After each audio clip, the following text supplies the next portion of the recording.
Turkey's relationship with Iran has been very, very unique.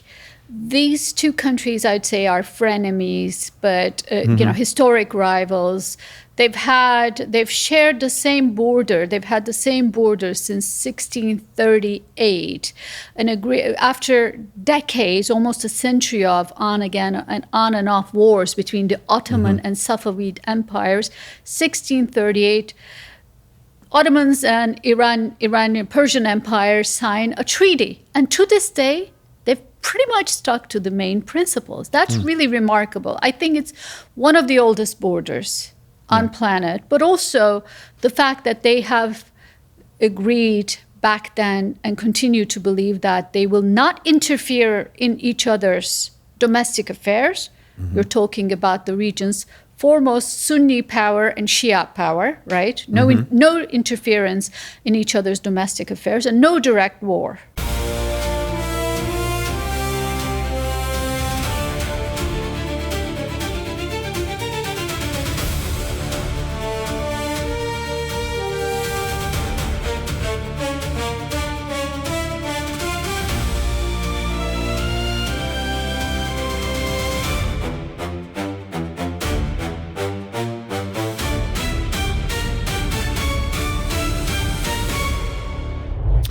Hello, I'm Dave DeRoche, Senior Fellow at the Gulf International Forum, and welcome to Oasis, the podcast that looks at contemporary issues in the broader Middle East as well as the Gulf.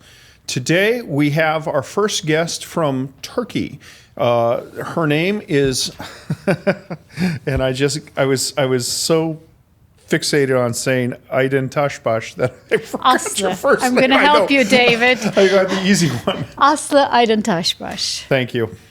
Today we have Asli Aydıntaşbaş, who is a fellow at the Brookings Institution, works on Turkish issues, has a background in policy as well as in journalism. She has been a correspondent for many prominent Turkish newspapers, but then came to the United States, was one of the writers for the Washington Post Global Opinion section, and that's something that we'll talk about a little later. Basically, given the heightened importance of Turkey, not just in one region, but in two regions. Turkey is not just the crossroads of civilization, not just the crossroads of global trade, but also is kind of in the middle of all of the hot conflicts in the world today. So this is a valuable perspective that we're happy to bring you here today on Gulf International Forum's Oasis. Asli, welcome. Dave, good to be here. My name is notoriously difficult. You're not the first, nor will you be the last person having a difficulty with it, but you've done really well. So points for pronouncing my last name correctly. And I got to tell you that you pronounce Dave perfectly. But I also noticed that you lack the courage to try my last name, which is also difficult to pronounce for Americans. So thank you. I appreciate it. So you were born in Izmir. And were you raised in Izmir as well? Or? Until middle school. And then we moved to Istanbul, where I went to Robert College, an American high school, junior high and high school. It's one of the big schools that were established in 19th century by missionaries. As you know, there's schools in Beirut, across Anatolia. Many of them have closed down. But this happens to be one of the very established big schools in Istanbul, Robert College. And so for 7 years, I went to Robert College and then came over to the States, Bates College in Maine. Yeah. Went back to Turkey, moved back, started my life as a journalist, moved back here to do master's degree and continue on as a journalist, and finally moved back to Turkey again. So my whole life has been straddling back and forth between the two countries, but also I have also changed careers, starting off as a journalist and later on moving into the think tank policy space. So you worked as a journalist before you got your journalism degree. That's right. You got an international relations degree at Bates College. That's right. And then how hard was that translation from academic international relations into functioning journalism? Well, when I started journalism degree at NYU, I already had done 4 years of journalism. So you could have taught the class. Well, maybe not, but at least in terms of reporting, I certainly could have. But I did learn a lot. NYU had this degree, Journalism Middle East Studies joint degree, and I really enjoyed it. Mm-hmm. And Middle East Studies, did you have a particular focus within that, or? It was a master's degree, so I did not have a particular focus. Back when I was an undergraduate, I started learning Arabic because I had traveled so much in the Middle East. That was a year abroad at SOAS, but I'm sorry to say I never finished. And when were you at SOAS?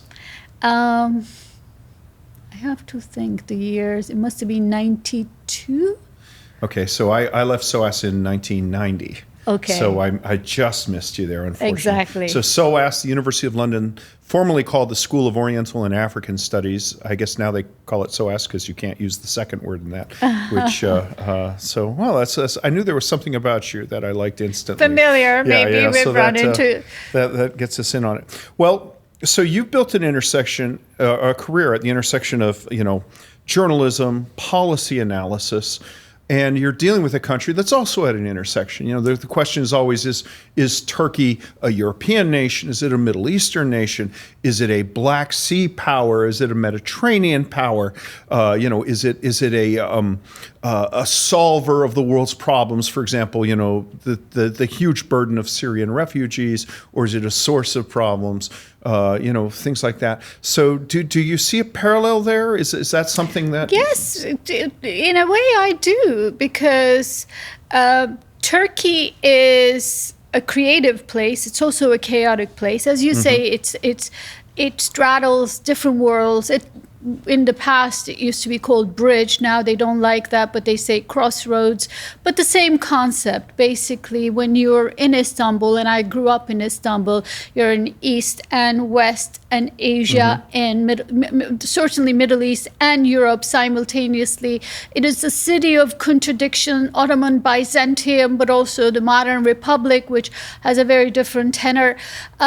Some of that is reflected in the geography and history, and it may have somehow gotten into my psyche in a way that made me actually push for change at some point in my career, and also sort of do this build this bi-coastal career. Yeah. When you arrived at Bates, were there any other Turks there in your class? There were none. There were none. And what would you say is the greatest misconception Americans have about Turkey? I could tell you misconceptions about Ankara, where I lived for 4 years, but about Turkey. I think the diversity of Turkish society is one. It's not just people who look like me. It's also people who come from a conservative background. It's also people who come with very left-wing ideas. It's also people who come with very nationalist ideas. It's also Kurds. It's also Black Sea communities. Erdogan is one. It's also, Alawis and Sunnis. It is just an extremely diverse society. So when people ask me, what do Turks think about it? I always ask back, do you mean Turkish officials? Or do you mean society? Because there is no one society. It's increasingly more polarized, but also the diversity when you're there when you're in society is really incredible. Is the superseding Turkish nationalism, is that an enduring thing? It's an enduring thing. Construct? It's an enduring thing, except I would say, of course, you have a sizable Kurdish population in Turkey, which votes for different parties. Some vote for the pro-Kurdish party, and some vote for opposition or President Erdogan's Justice and Development Party. The common thread is they want a different definition of what Turkish nationalism should be, not based on race, ethnicity. It should be more like American nationalism, to make a comparison, more of a hyphenated identity where everyone feels a bit more comfortable ethnically, but can embrace more of a super identity. There's very deep discussions in Turkey about this. There has been, and these are really compelling discussions. People think that, there isn't diversity in politics or a debate in society. There is to this day, and I think this is one of the very important, consequential ones. Huh. So I was going to say this is a Western conception, but it's really sort of a bi-coastal elite consensus. And I was born in Los Angeles, went to college in New York, live in Washington, so I suppose I'm a bi-coastal elite, whether I sound like it or not, that conservatism is something rooted in the rural and backward elements of society. So when Americans talk about Turkey, conservatism is seen as something coming out of the Anatolian hills. When we talk, think about Barack Obama's remarks about people who cling to guns and religion. So it's almost a universal view.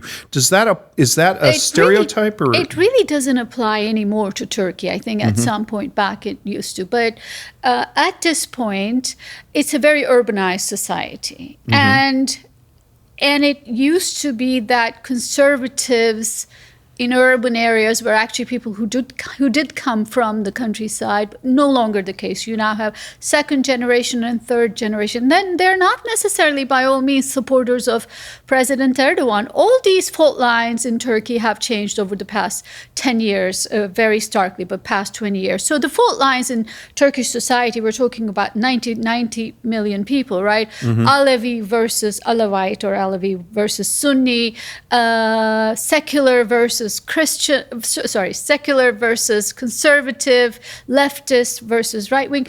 None of it is really set in stone anymore. There is a young generation of Turks that really are taking things a la carte, piece by piece, and they have a different understanding of all of these concepts, and they refuse to go with the fault lines that their parents have abided by. So it's a very dynamic society. So what factors would you say have led to this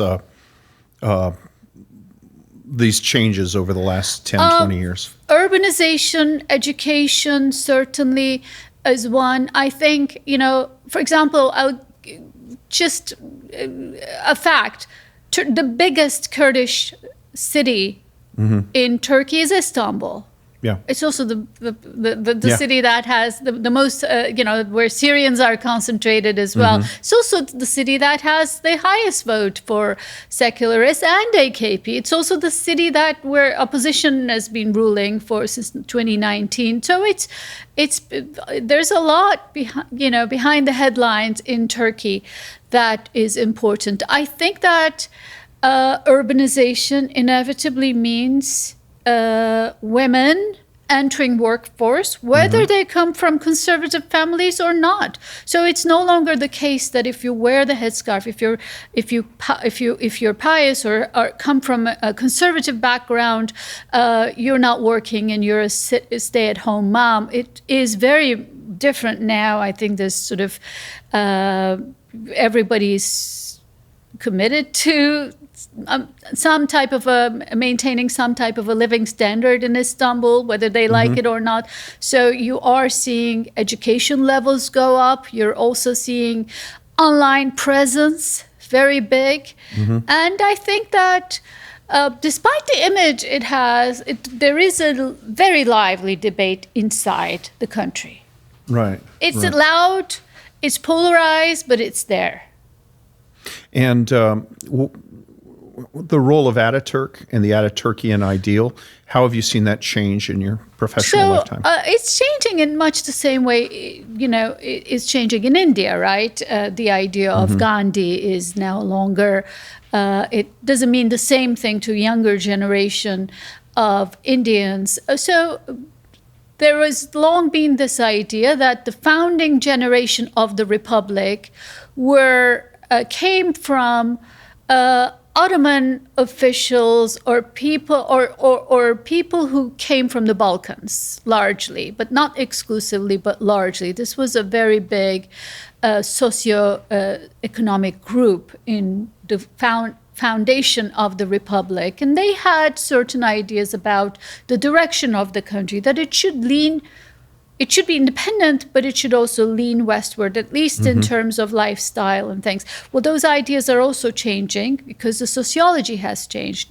The people whose roots are from families, Ottoman families in the Balkans, are no longer running Turkey. You have had a periphery coming to the center, in both in terms of the periphery of Turkey, but also in terms of urban-rural divide. So ideas about what Turkey's identity is are also changing. One idea that's not changing is that Turkey should be self-sufficient, that it should pursue its own autonomy, its own independent course. So I think people associate that with President Erdogan, but that really has been there from the get-go, from early days of the Republic, very clearly on the left and right. There is a slogan, there's long been a slogan on the left, for example, neither east nor west, same on the right. And I think that Erdogan is almost tapping into that existing notion in Turkish society that strategic autonomy must be the guiding principle. Well, that makes sense. I mean, let's we could do this all day, but our viewers want to hear more geopolitics sometimes. Sure. I think that this is invaluable context, though, because too often, and you know this from studying international relations, we tend to view countries as billiard balls, and if you strike the ball one way, it will always go in a certain direction. But some balls have different characteristics than others, and Turkey is certainly sui generis. I mean, there really is no other country like it. But that. So one of the interesting, it's not a paradox, but it's sort of a heterodyne characteristic of Turkey is that it's a Middle Eastern country that has borders with Syria, Iraq, Iran, but it's also a member of NATO. And when you see, war going on between the first biggest land forces in NATO, the United States and Iran, and Turkey have the second biggest land forces in NATO and has a border with Iran, that invariably creates issues. So how do you think, this is the week of the summit in Ankara. Turkey is on the forefront. There's a lot of discussion of this, but the Iran war is definitely not dominating discussion the way the Ukraine war is. How do you think Turkey will adapt to a post-Iran war role? Well, Turkey's relationship with Iran has been very, very unique. These two countries, I'd say, are frenemies, but historic rivals. They've shared the same border. They've had the same border since 1638. After decades, almost a century of on and off wars between the Ottoman and Safavid empires, 1638. Ottomans and Iranian Persian empires sign a treaty. And to this day, they've pretty much stuck to the main principles. That's really remarkable. I think it's one of the oldest borders on planet, but also the fact that they have agreed back then and continue to believe that they will not interfere in each other's domestic affairs. You're talking about the region's foremost Sunni power and Shia power, right? No interference in each other's domestic affairs and no direct war. And so Turkey has approached Iran with caution. Iran has approached Turkey with caution. There's no love lost there between the two countries, between the two regimes going back decades. But as you may have detected from the news, Turkey did not want this war. It did not want the war against Iran, in part because there was skepticism, cynicism in Ankara that the Iranian regime, could be overthrown via an air campaign or even an occupation. I think that the Turkish assessment was that the regime may not be popular, but it's way too entrenched and to be removed by an air campaign.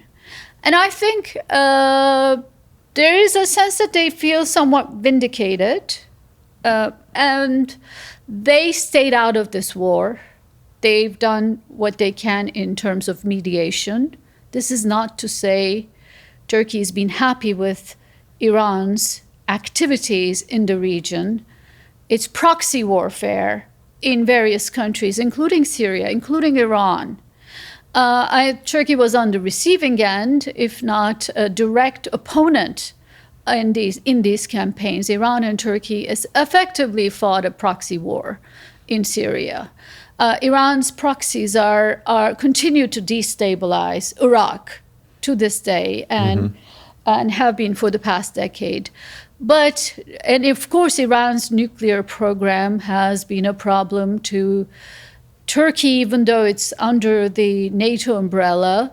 I think no regional power really wants Iran to have nukes, in part because of their record on in how they approach their neighbors and the kind of proxy wars they've waged for influence. Having said all that, Turkey did not want an overthrow of the regime by an Israeli campaign. I think there is reasons for that.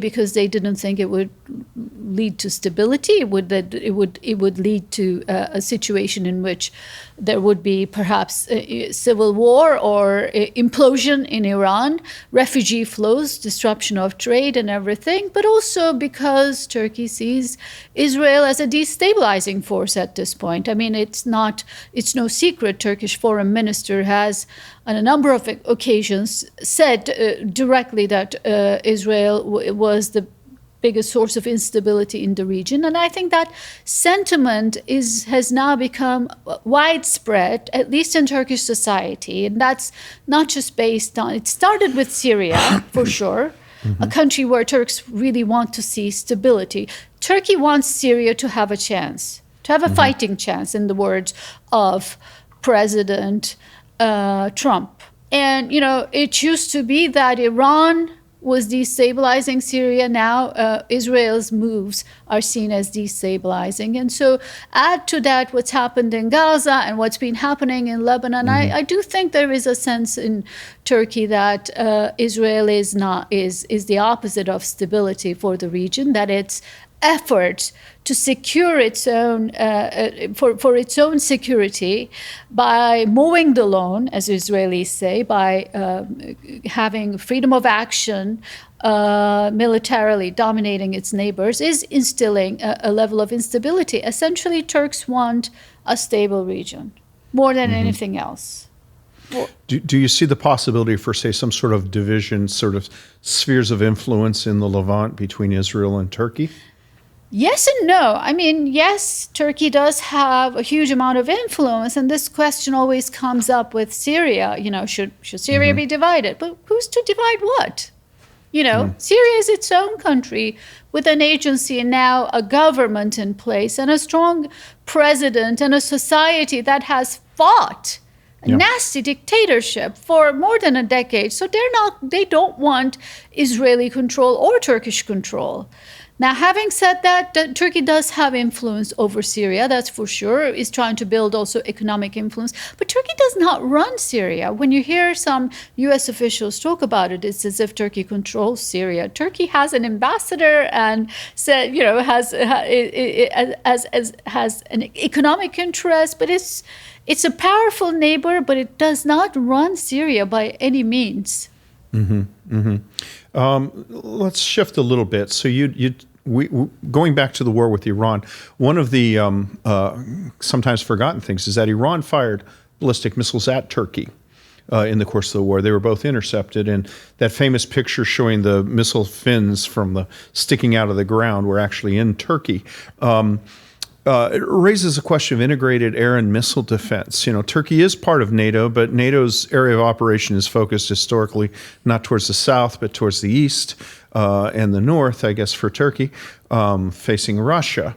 There's been some issues, of course, over Turkey's acquisition of the Russian S-400 radar system.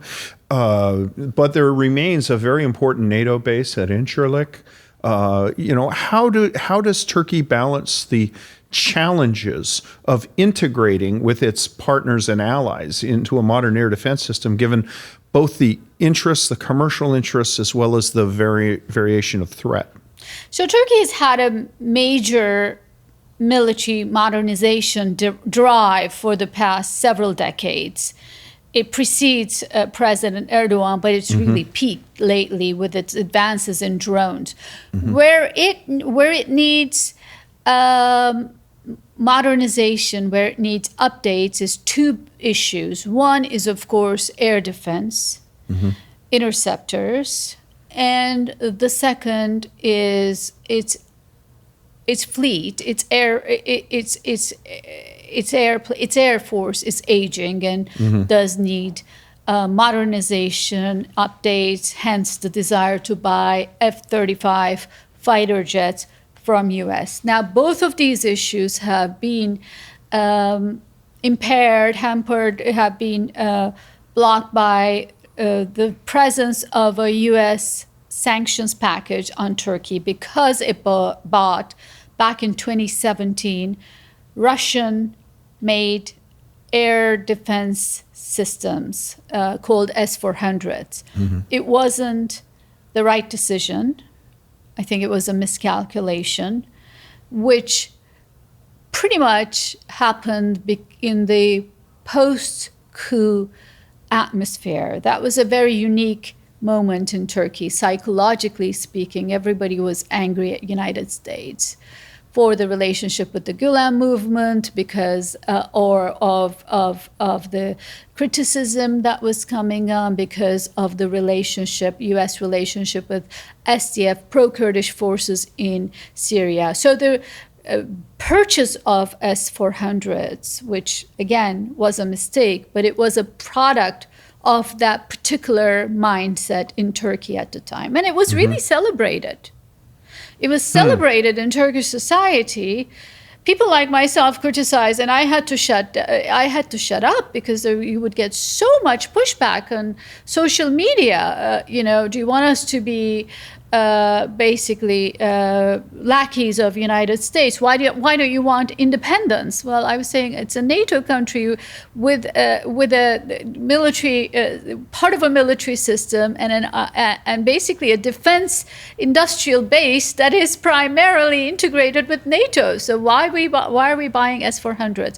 But the relationship with the United States was very tumultuous back in 2016, 2017, in the aftermath of the coup. You had Turkish society really, and of course Turkey's leaders really reacting to the presence of U.S. troops on Turkey's border, protecting pro-Kurdish forces against Turkish military. You had a very dangerous situation in which Turkish and U.S. troops are essentially like staring each other down at the border with a growing presence for SDF, which was affiliated, is to this day affiliated with, is an offshoot of the PKK. So in that milieu, S-400s were seen as a declaration of Turkey's desire for independence, a reaction to the United States, but it was also an extortion fee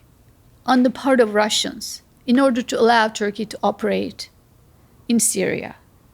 So while I say it was the wrong decision, I don't know what decision I would have made if I were there, given how important Syria was for Turkey.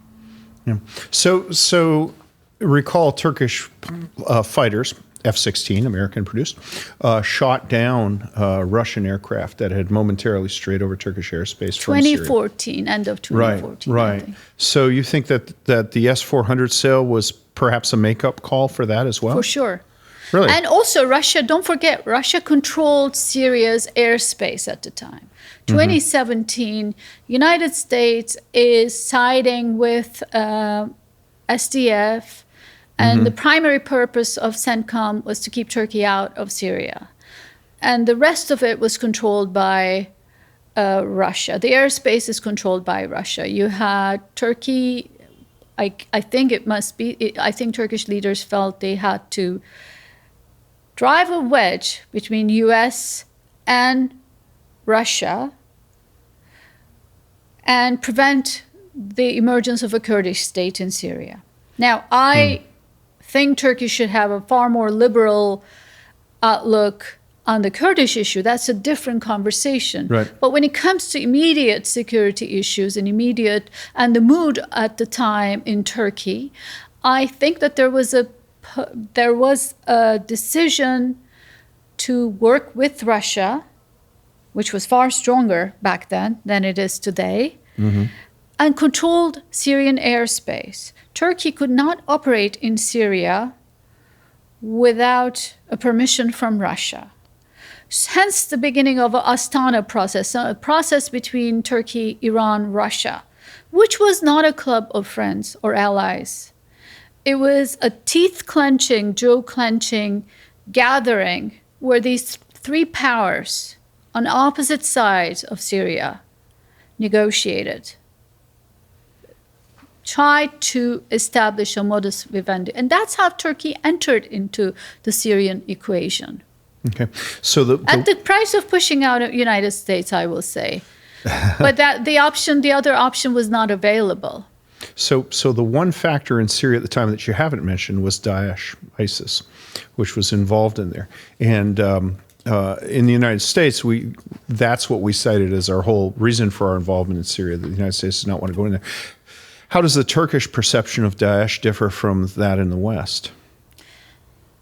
Well, first of all, I think we have to recognize that Kurds have truly fought and sacrificed in fighting ISIS. Sometimes in Turkey this is forgotten, and I always do remind people that we're talking about, people from our neighborhood, essentially cousins, and oftentimes people who may be Turkish citizens that have died in this conflict. So the entire region, Syrians, Kurds, everybody, and Turks, of course, paid a huge price for what we just went through, the trauma that we all went through, I think, but more than anybody, Syrians, of course.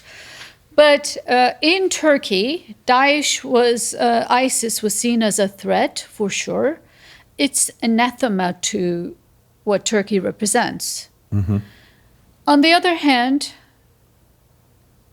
there came a moment in which a large section of society started thinking this movement was not real, that it was being used, instrumentalized by foreign powers, and that somehow the threat was being hyped up in order to keep Western presence in Syria. I'm not saying this interpretation is correct, but that became a very widespread idea in Turkish society.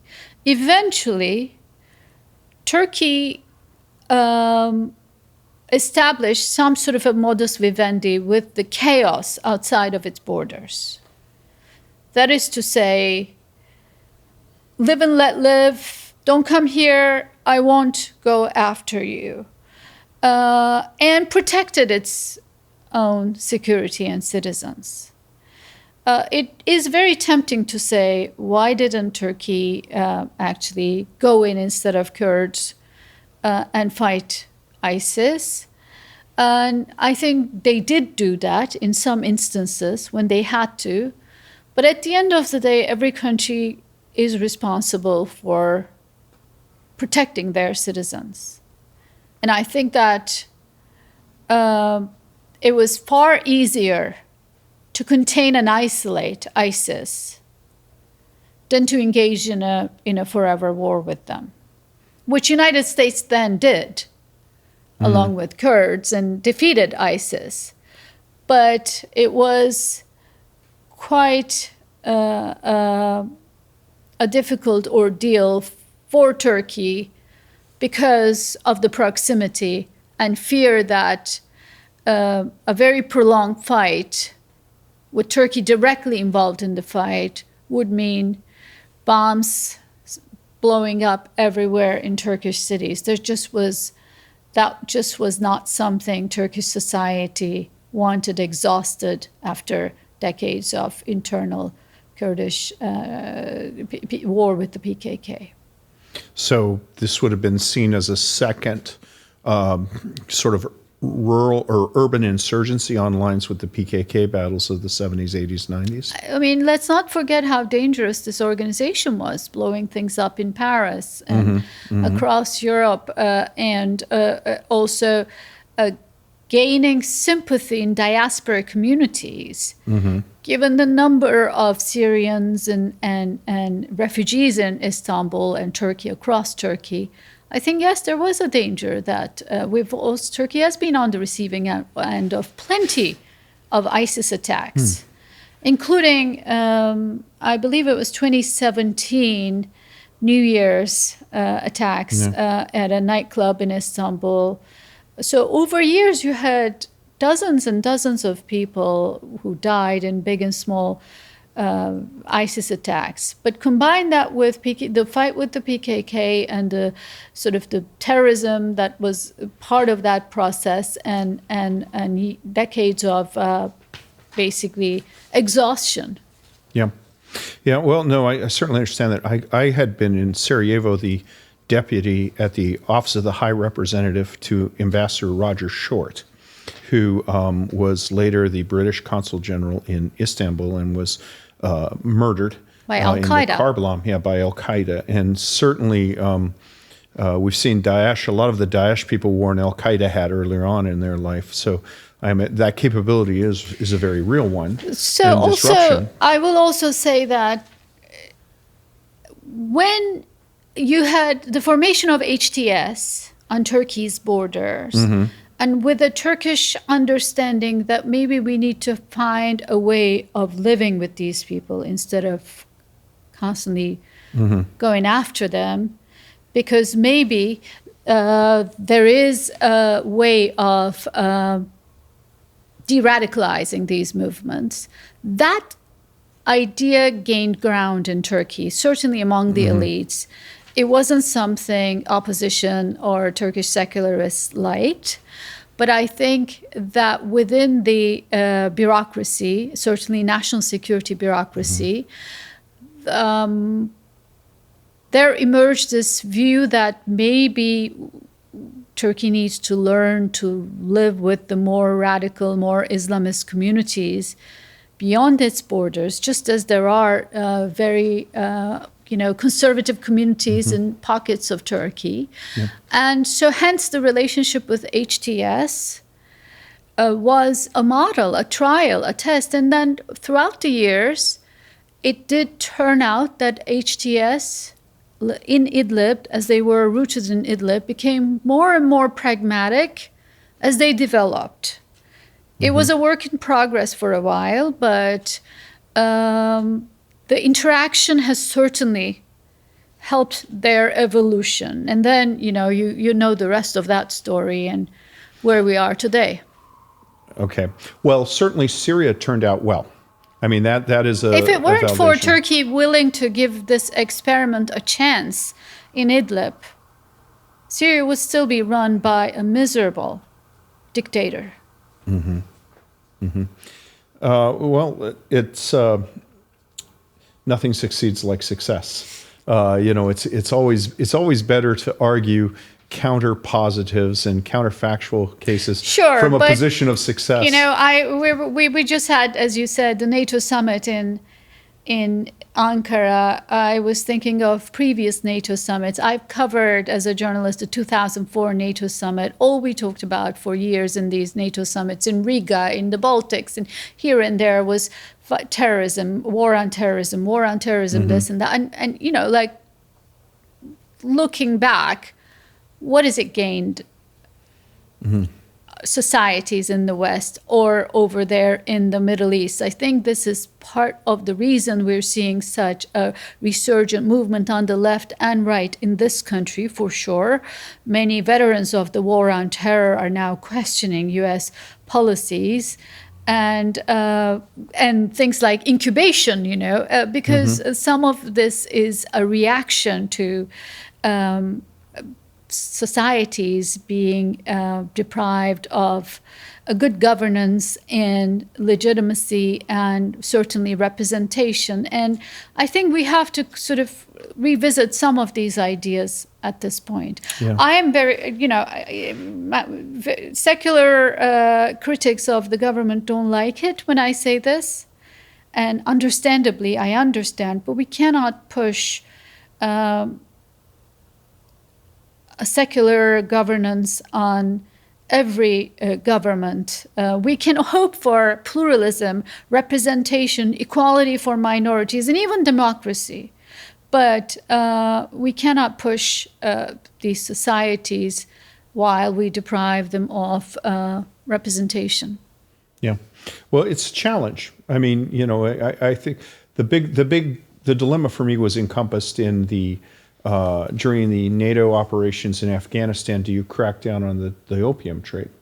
And of course, on the one hand, it's wrong. It shouldn't happen. On the other hand, you would devastate the economy, and what do you have to replace it? You would just be creating an insurgency. So there's always. I come from a country that has constantly been fighting terrorism since I was a little kid. Like the story, the news lines is always in the background. In another operation, such and such, so many terrorists were killed. Well, look what Turkey is doing now.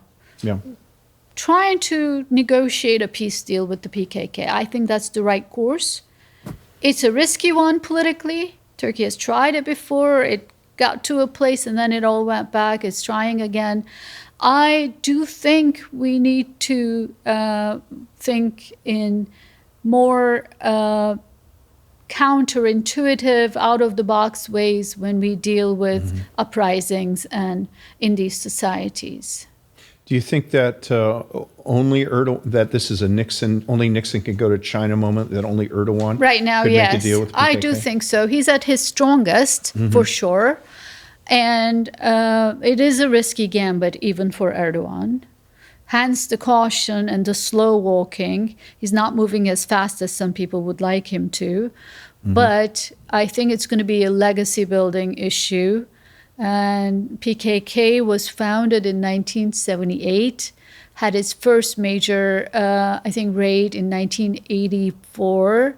It is not just an international movement at this point, but both in having representation in Syria, Iran for sure, and Iraq, but also in diaspora communities. And it is supported by a portion of Turkey's Kurdish society, the party, the pro-Kurdish party also, which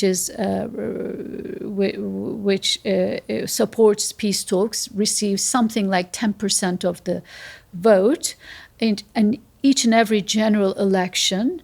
I think expanding the political space, which is something Turkey can do, because it still has a representative government, it still has a representative system, electoral system of sorts, despite all the flaws and problems, expanding the political space and reducing the space for confrontation is what we need to seek. Yeah. Well, counterinsurgency, of course, the Riga summit adopted the NATO counterinsurgency doctrine, yes, which I worked on. I was covering that as a journalist. You remember that, yeah. So, but the key thing about counterinsurgency is it requires civil involvement, and NATO has never been good at that because the European Union, members of NATO, always say, well, the civil aspect is our competency, but then they don't do anything about it. Well, look, I will say this. I'm not saying this about ISIS. ISIS was committing crimes again. Every terrorist organization has committed crimes, and every anti-terrorism measure in our part of the world has led to enormous suffering and human suffering, civilian casualties, as did terrorism. We kind of have to get out of this trap. Yeah, no, it really is a governance issue with a military component, and unfortunately, most governments treat it as a military issue with a governance component, and that's where they fail. Let's shift gears a little bit. Sure. Back to the Gulf, and I want to talk about the Turkish defense industry and the Turkish presence. the establishment during the blockade of Qatar, for example, there was a Turkish base, which is described in different aspects, established in Qatar, 500 soldiers or so. I think it's probably a maintenance and training facility would be a better description than base. But still, it's a significant presence. And of course, we saw, as you foreshadowed in your earlier remarks, the Turkish expertise with drones became world class. It was the world beater for a number of years, and still is, for its purpose, one of the top drones in the world. It's just that warfare shifted to a more intense kind of expendable drone rather than, paradoxically, the cheap Turkish solution is now more expensive than the solution. Than the Shahid drones. Yes, yeah, which are basically flying lawnmowers with warheads on them. What do you see? What's your assessment of the Turkish military and defense industry presence in the Gulf, and where is it going? What can it build on, and what does it have to be concerned about? Turkey has made enormous strides, as you know, in its defense industry. So there's high tech and low tech. On the high tech side, it does still need Western technology. Particularly things like, its flagship project, fifth generation fighter jet Khan, does require engines from United States. But on the other hand, on other areas, whether it's missiles, it's a NATO leader in 155 millimeter artillery shells, or can produce at scale and speed when it comes to missiles, when it comes to ships, 2 years. That's why Romania, Spain, Portugal are buying from Turkey.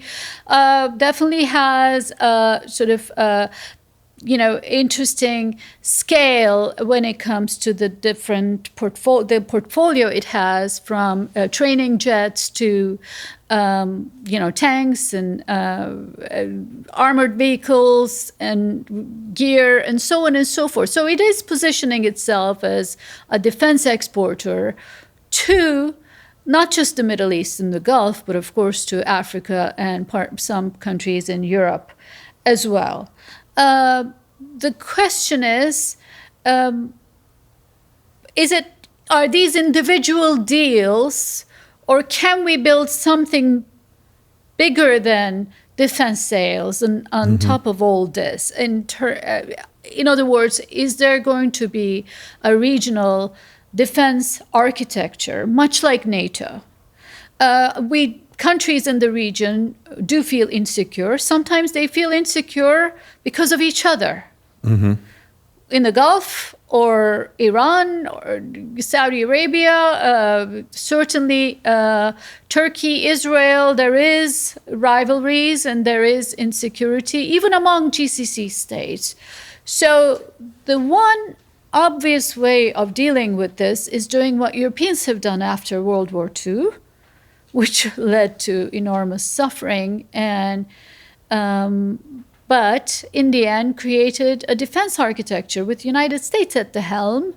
But NATO is an incredible story if you think about it. If you think of the presence of France and Germany and all the countries that fought Germany, and so I think that it's time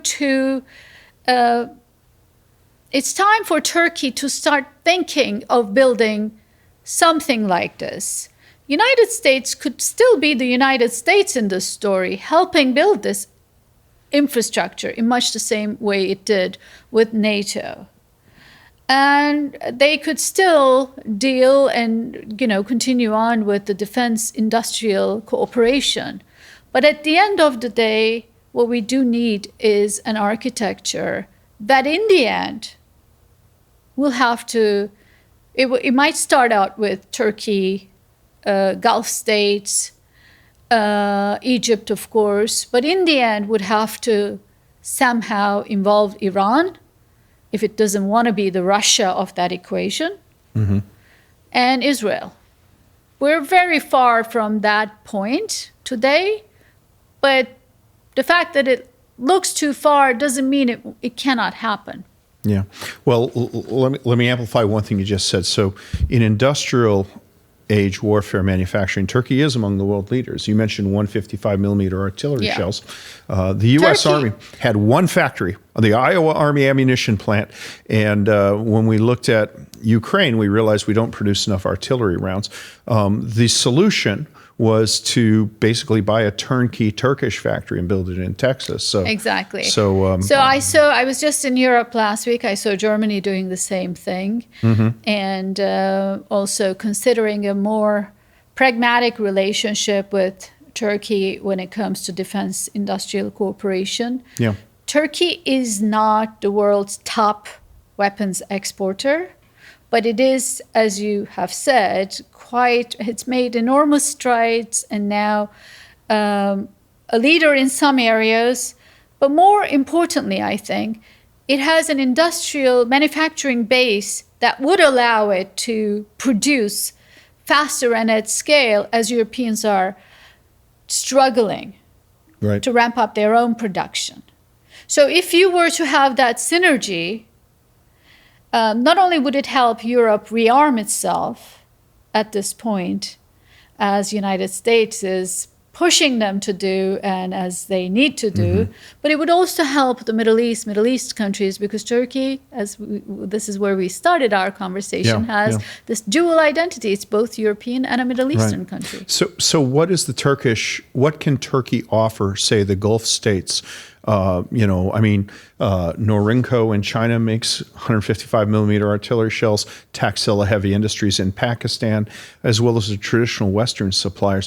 What's the Turkish advantage there? What does Turkey bring that differentiates it from other countries that want to sell or even partner with Gulf states? Well, there is greater and greater political alignment.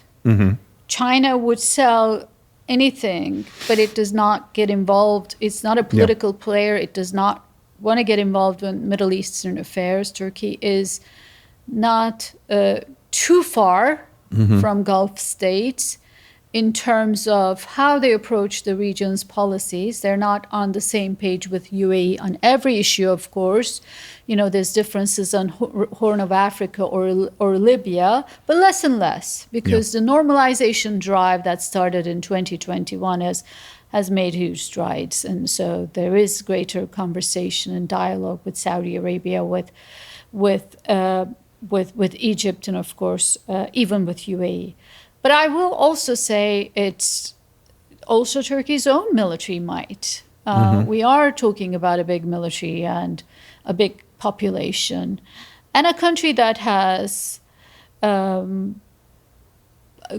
good deal of experience, a battle-hardened military force that has not shied away from engaging in external action. So I think those qualities make it quite unique. Yes, Korea also produces a lot of good stuff. Yeah. But it's not going to put boots on the ground if some of these countries are attacked. I think ultimately Turkey might be willing to do that if it can feel safe enough, if in its own geography, and feels confident enough to get to the level that it needs to in terms of its homegrown defense industry. So one of the unusual developments we've seen in the last couple of years is President Erdogan, in the midst of this transition that we're seeing, this sort of gradual transition within Turkish politics. He truly isn't a once in a generation or once in a several generation figures, but he's also gone from being sort of an outcast or an afterthought in global affairs to a central figure. And of course, right now is probably his high point as host of the Ankara NATO summit, but also for the Gulf. He remains somebody who was not consulted at all to somebody who's kind of a critical figure or was dealt with out of a sense of duty. Now people come to him for solutions. Describe his rise in importance and what you attributed that to, please. Sure. I think you're right. Erdogan is the most consequential figure since Ataturk. And he's also a polarizing figure domestically and externally. And he's coming in from the cold. Turkey's strategic value geopolitical relevance has just gone through the roof. It's caught between three hot wars: Iran, Ukraine, and of course Lebanon, Gaza, wars. And it's a NATO member, but has its own, defense priorities, and is very critical for a number of conflicts. Of course, not just in the Middle East, but also South Caucasus, for Black Sea security, and maybe perhaps down the line for European security, post-war, post-Ukraine war European security. And so he is hosting he hosted NATO summit with strong cards, to use President Trump's language. I think he has, he was seen as a Trojan horse by Europeans for the longest time because of his relationship with Russia, the balancing act he's done with Russia and Ukraine, and between East and West and so on. But all of that is now seen as a credit to him. And I would say that his relationship with Trump is another Trump card here. Boom, boom. Europeans very much. When I was in Europe last week, they were very much hoping that Erdogan could be the Trump whisperer and that this could be a no-drama summit. And I think that Turkey's ability, to mediate, I think this is something obviously Gulf countries have also dabbled in, particularly Qatar, but also others. Turkey's ability to mediate between Putin and Zelensky, or close relationship with Trump and the Trump team, Erdogan's advisors, very closely linked with Trump advisors. I think these are all increasing Ankara's geopolitical relevance. Okay, so let's shift a little bit and go back from world affairs to your background as a journalist, because it's very few people are successful in both. So you were one of the Washington Post World Opinion writers, and that section, was edited by Karen Attiya, of course, and ran for a number of years. And it was unusual among American major newspapers, particularly thought-leading American newspapers, in that it didn't just have the occasional guest columnist, usually a head of state, where it was written by staff, but actual reporters from the region writing with that perspective. And now, if you want to see that, you have to look further afield. Is this a business case? Is this just declining interests? Is it following the public? What do you think? I would say journalism in this country is changing. Media ownership structures are changing. I saw this story in Turkey. Unfortunately, the media became, changed hands in Turkey throughout my time in journalism, and became less free in mainstream media. Alternative media outlets emerged, and so on. But in this country, too, a big story, I think, is the big change we have now in ownership structures. With CNN, CBS, the sales of these, obviously Jeff Bezos buying the Washington Post. And big businesses, when they are in media, they come with a baggage. This is just as true about this country as it was about Turkey. And I think that we are going through such unusual times, Dave, as you also know. Labor-capital relations are changing. People are questioning neoliberalism. U.S. government that has been preaching about free markets for a good part of the 80 years is now buying major stakes in tech companies. And so I don't really know what kind of what we're going to see at the end of this tunnel. We're certainly going through this tunnel.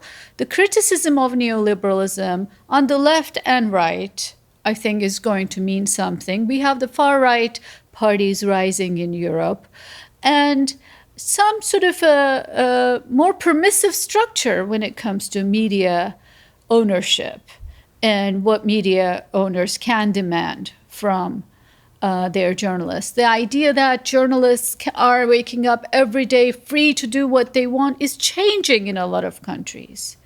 And I don't know if this is a phase or if it's the beginning of a different path.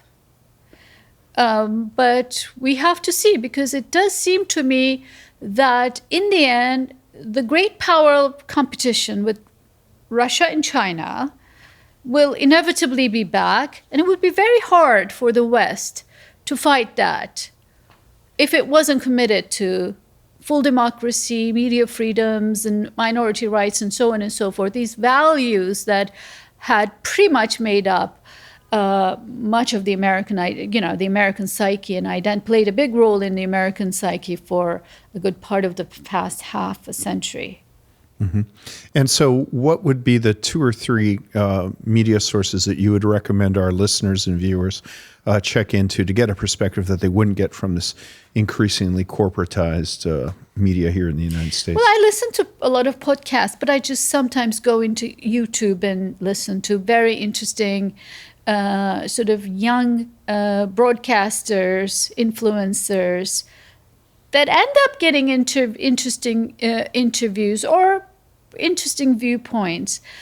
I mean, look, social media can be a cesspool. We all know that. But there are also interesting names that I tune into on the left and right.